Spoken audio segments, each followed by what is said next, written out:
Bonjour, je suis Stéphane, c'est moi qui développe Archipack et je vais vous présenter la version 2. Donc j'ai commencé par activer mon snap en mode sommet de manière à pouvoir faire un petit accrochage sur mes lignes de base. J'utilise ici l'outil de dessin de mur. À chaque fois que je clique, ça crée un nouveau segment à l'endroit où j'ai placé mon accrochage. Ce mur est un petit peu spécial, c'est un mur qui sera rallongé par les extrémités et qui n'a pas de jonction en T, donc du coup j'élimine mon snap. Je vais profiter tout de suite, comme j'ai deux volumes séparés, je vais profiter pour ajouter un mur, un toit, directement là-dessus, à 4,70. Comme on fait de l'intérieur, j'ai pas besoin de la couverture ni des faîtières. Donc je le remets en mode affichage complet et mon mur est venu s'ajuster automatiquement.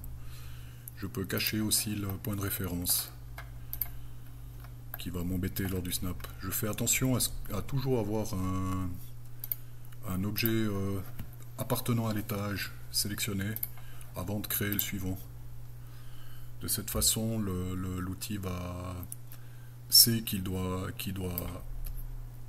lier les nouveaux objets au même point de référence que le mur de base ou que le dernier objet sélectionné. Ça me permet effectivement de lier les objets par étage. C'est extrêmement important parce que toute la mécanique qui est derrière en dépend.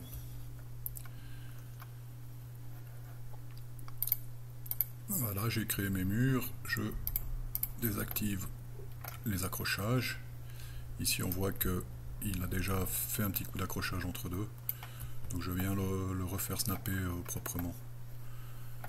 C'est important d'être très propre à la création, parce que la détection des lignes, des extrémités, enfin des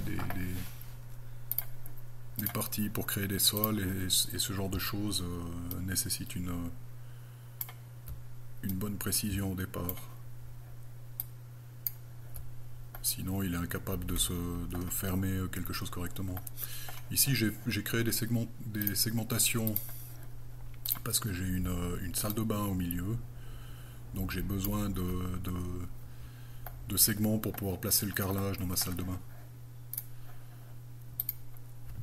Pardon.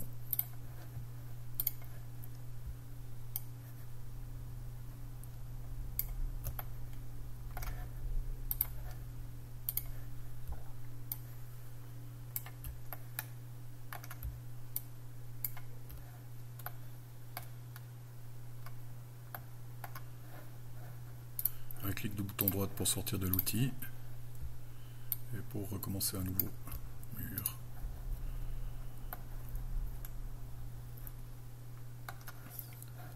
Je fais toujours attention de commencer à dessiner mes murs par la gauche, en l'occurrence ici. Donc je vais de gauche à droite en prenant la ligne qui est la plus proche de moi. De cette façon, j'obtiens quelque chose qui est correct dès le départ. Je fais aussi attention à faire des murs droits.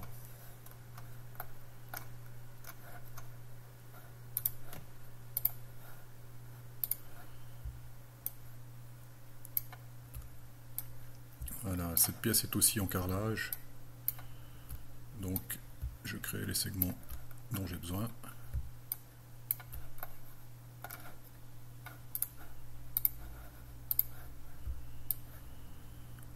Ici, je vais avoir un bloc de cuisine. Donc de nouveau, là, je vais créer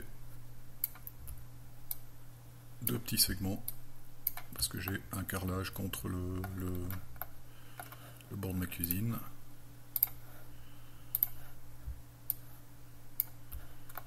Voilà. Celui-là est bon. Et le dernier, ici.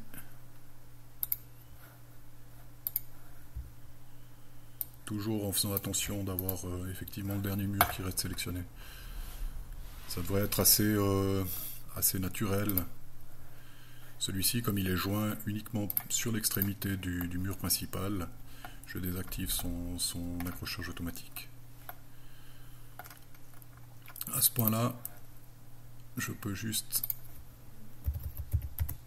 fixer les hauteurs. Je désélectionne celui-là et je resélectionne celui-ci. 2,60 m avec la touche Alt. J'entre de manière à agir sur tous les autres murs en une seule fois. Et c'est fait. À ce stade, je vais rajouter porte et fenêtre. Donc dans le mode création des fenêtres, je vais commencer par la 2.10. Je ne m'inquiète pas de savoir si je suis à l'intérieur ou pas. L'outil de dessin des murs se charge de d'orienter les fenêtres dans la bonne direction.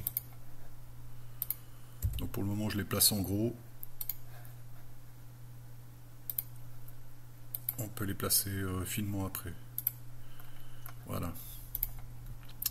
Les fenêtres que j'ai créées ensemble sont liées. Donc quand je modifie une, ça modifie les deux. Et enfin j'utilise le mur comme base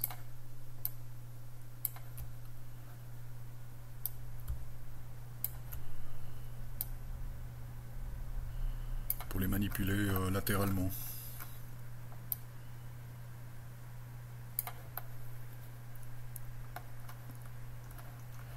L'avantage d'y aller avec le mur au lieu d'y aller simplement avec les fenêtres à la pièce, c'est que je peux manipuler aussi la position très facilement sans avoir besoin de resélectionner mes objets ou quoi que ce soit.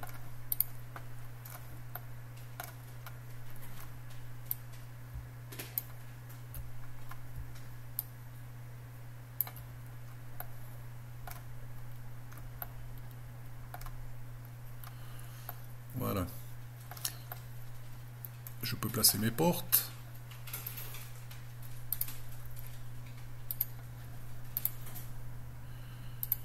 Comme pour les fenêtres, j'utilise la touche C pour changer de preset en cours de vol. Donc ça me permet de choisir un autre modèle. J'essaie de les placer suffisamment précisément au départ pour pas avoir besoin d'y revenir.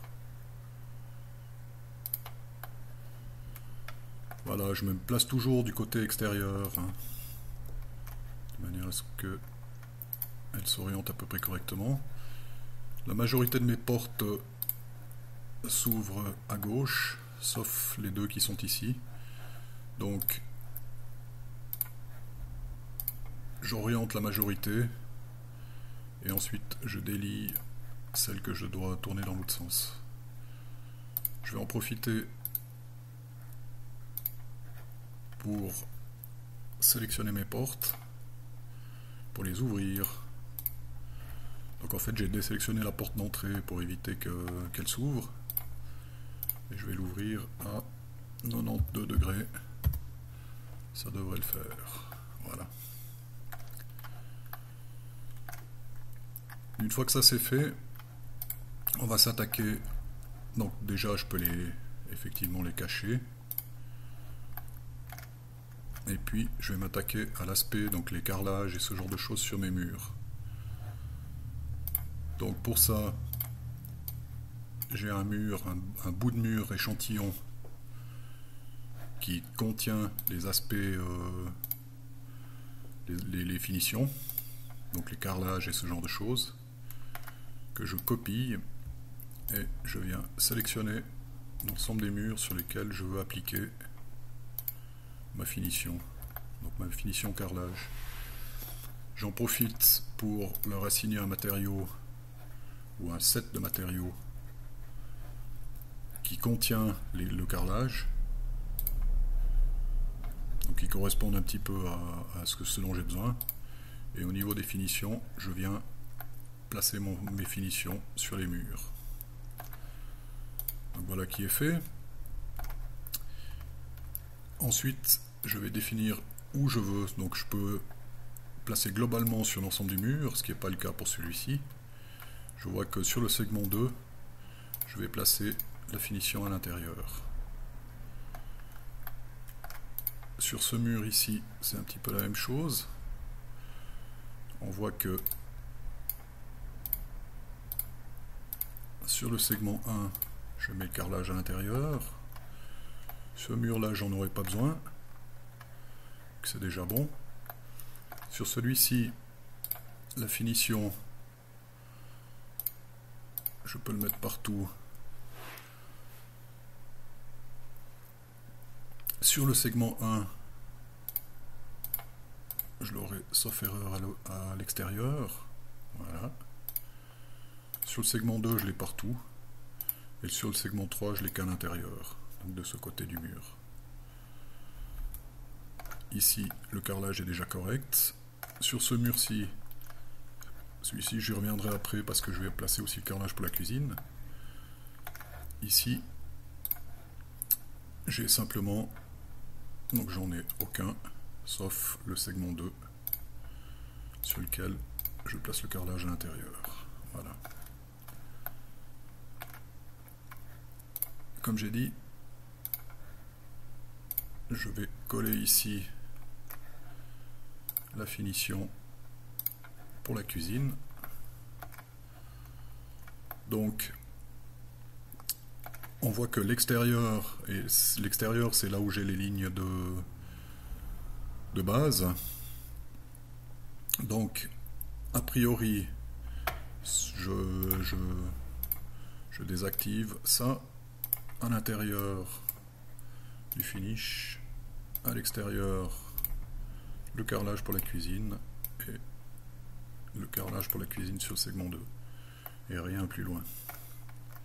Voilà, à ce stade mon carrelage est fait. Je vais m'intéresser maintenant au sol. Donc la première des choses à faire, c'est vérifier que j'ai bien des sols qui sont valides en utilisant la ligne, la création de ligne du mur. Donc là je vois que ça m'a l'air d'être correct, c'est-à-dire que je vois absolument tous les murs, tous les sols comme ils auraient dû être. J'ai utilisé le floor dans la création des courbes. À partir de là, donc, je sélectionne le mur et je lui demande de fabriquer les sols. Donc il me détecte tous les sols et il applique tout ça tranquillement. Je désélectionne mon mur, je prends le sol principal ou un des sols sur lequel j'applique le matériau. Je vais prendre mes deux petites salles de bain parce que c'est clair que là je veux y mettre du carrelage blanc si possible. Je reprends mon mur et je lui demande de me fabriquer des plinthes.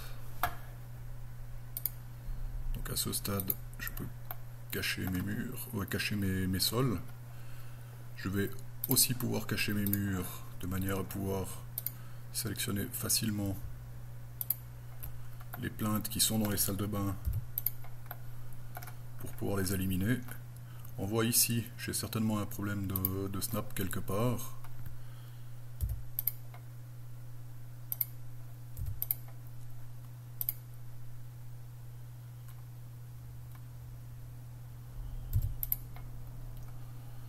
Parce qu'il m'a placé un objet derrière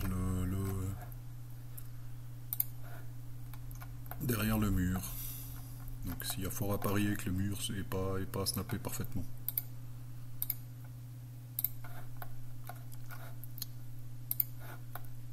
Je vais afficher mes murs et je vais créer deux dalles dessus dessous. Sur la dalle inférieure, je vais modifier les segments. J'ai le segment 3.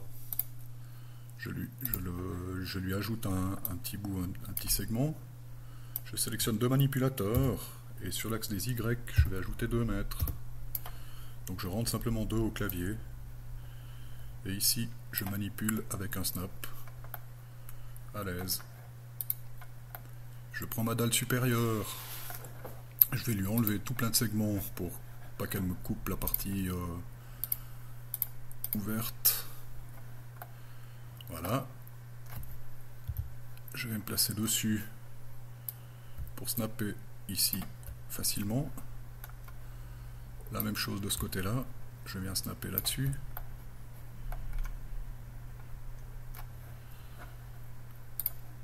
Je peux la décaler de 30 cm. Et enfin, je vais la placer correctement en altitude à l'intérieur, avec un décalage en Z et un petit coup de snap sur le fond du mur.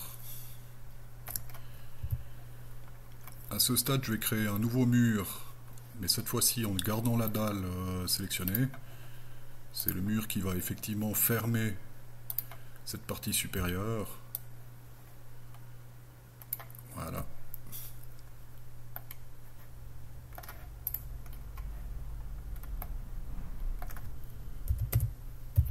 Donc je l'amène à 3 mètres en dessus et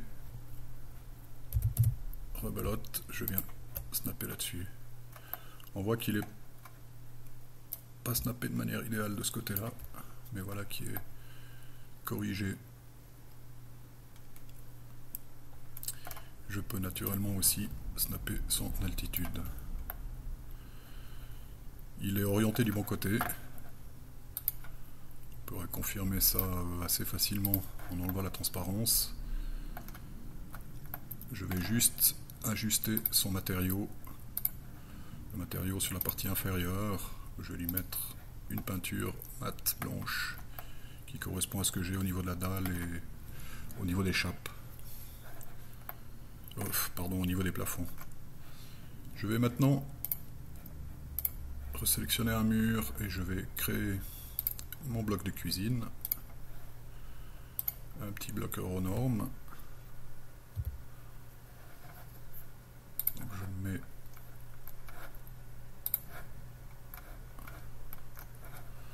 je peux cacher les sols et les dalles. Ceci aussi et les dalles, de manière à faciliter le snap, puisque je le veux ici à l'angle. Une rotation en Z de 90 degrés. Je me place devant et à partir de là, je vais le modifier un petit peu. On voit que son... Pardon. Je veux enlever l'armoire numéro 1, donc je l'enlève. Je me retrouve avec un décalage sur l'armoire 6 que je corrige instantanément. On voit aussi qu'au niveau de l'altitude, je suis n'importe où. Donc je reviens au niveau 0. Et ensuite, j'ajuste ce segment de manière à le snapper sur le bord pour avoir le carrelage qui vient se placer correctement. Voilà. J'ai donc mon carrelage de cuisine qui est venu se caler conformément à ce dont j'ai besoin. Donc à partir de là, il va me rester à réafficher un petit peu tous les éléments. Voilà.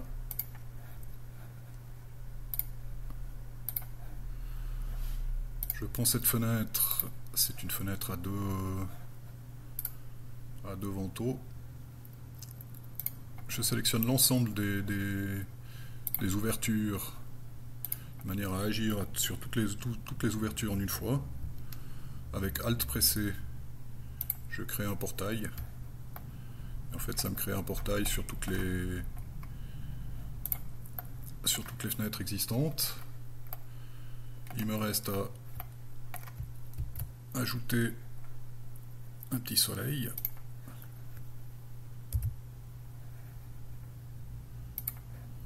Quelque part par là.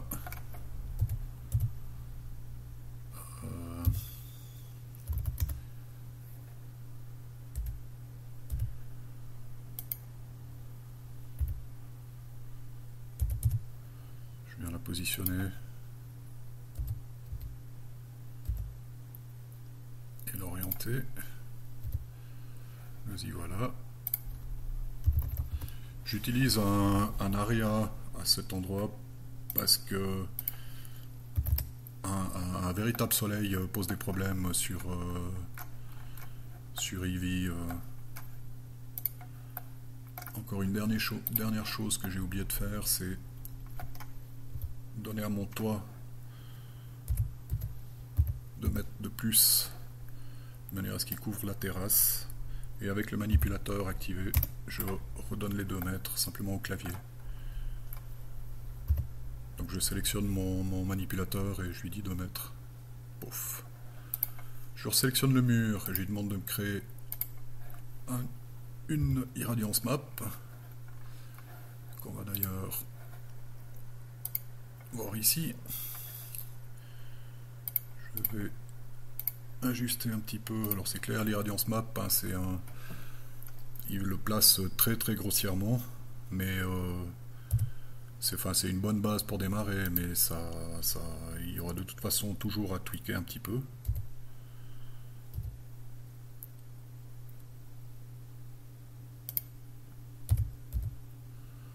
Donc j'essaie de limiter ou d'éviter d'avoir des parties à l'intérieur des murs, et a priori à ce stade je devrais être prêt pour lancer mon petit calcul d'irradiance. Donc je lance le baking.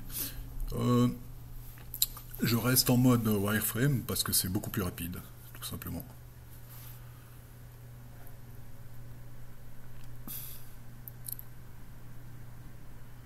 Voilà, à ce stade, si j'ai rien oublié, je peux cacher les overlays et afficher le modèle terminé.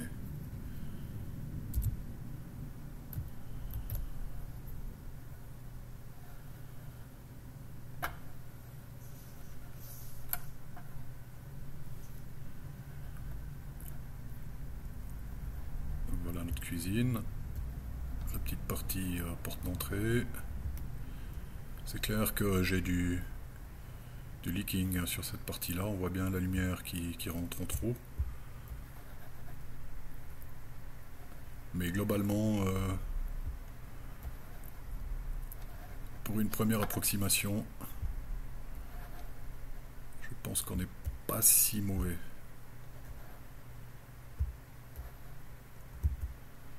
On voit qu'ici, j'ai quelque chose qui doit foirer un petit peu.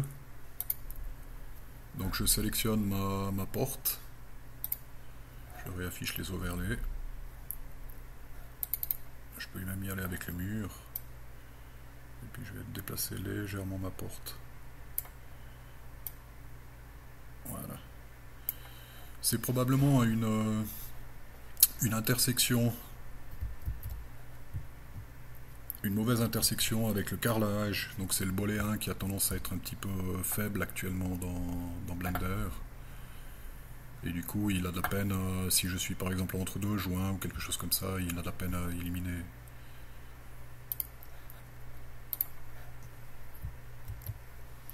Voilà. Il n'y a plus qu'à. J'espère que vous aurez du plaisir à travailler avec cet add-on. J'ai eu beaucoup de plaisir à le faire. C'est énormément de travail, mais je crois que l'outil vaut vraiment la peine.